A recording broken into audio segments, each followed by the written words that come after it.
Hello, hello, my name is Kennedy Burrows, and for my presentation, I'll be talking about Indigenous afterlives.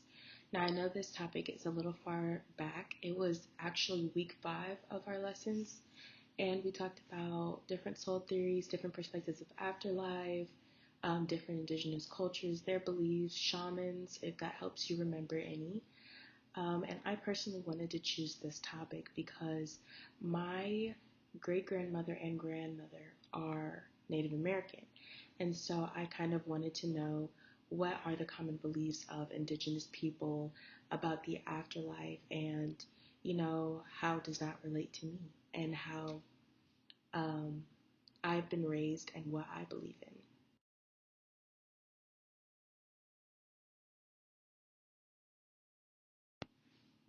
A good overview of Indigenous cultures was outlined on page 27 of Understanding Death by Sumegi.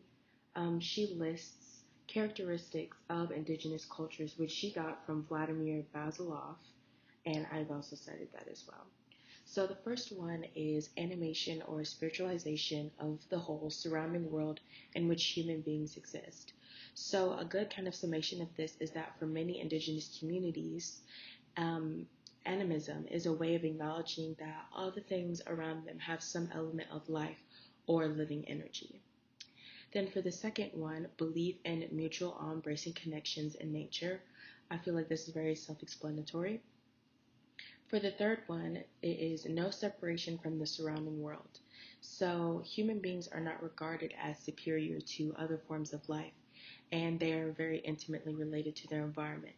Compared to other monotheistic religions where they may believe that they are above nature, um, indigenous cultures kind of combat that.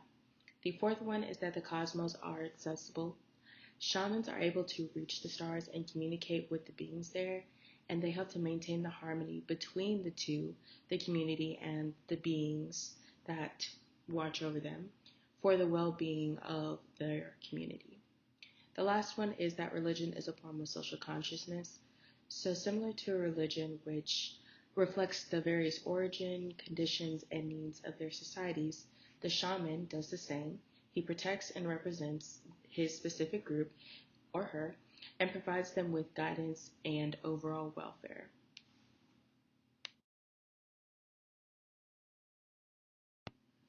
Now I'm going to be talking about two different indigenous cultures and their afterlife beliefs.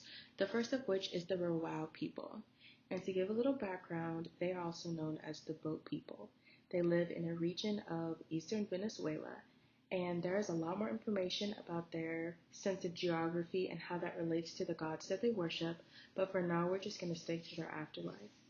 So there are some different afterlives dependent on their profession in the rural community.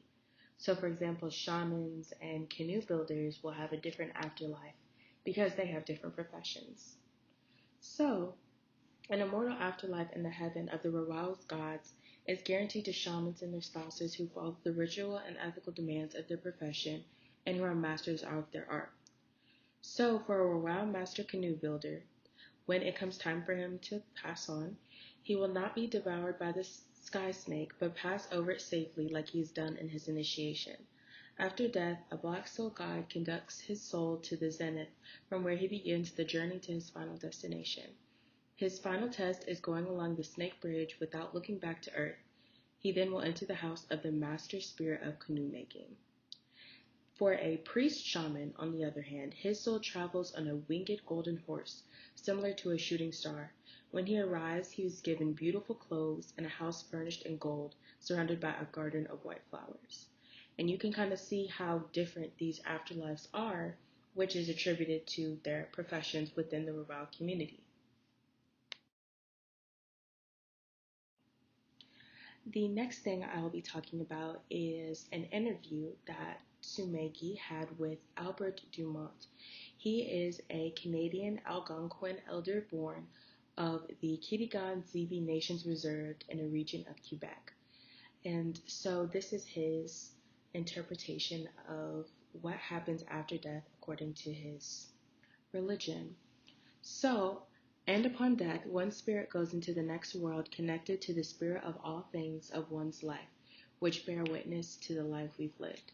So for Albert, the spirit of the maple tree at his fasting site, the spirit of the fish that he catched for food, the sky and the earth, they will all speak for him in the world of the ancestors and encourage honor songs for me because of the way I lived my life.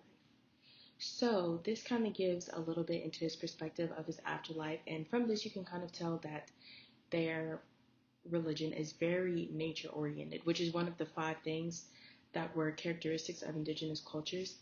The way that he treats nature, the respect nature, gives offerings, the relationship that he's built with nature over his lifetime will help him in his afterlife.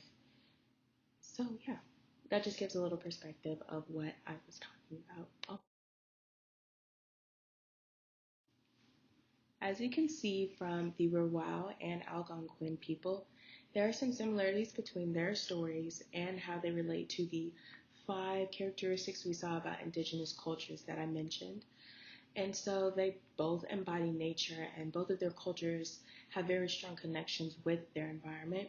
There was also some elements of animism in there and separation from their surrounding world, belief in other otherworldly gods, and their influence on their day-to-day lives.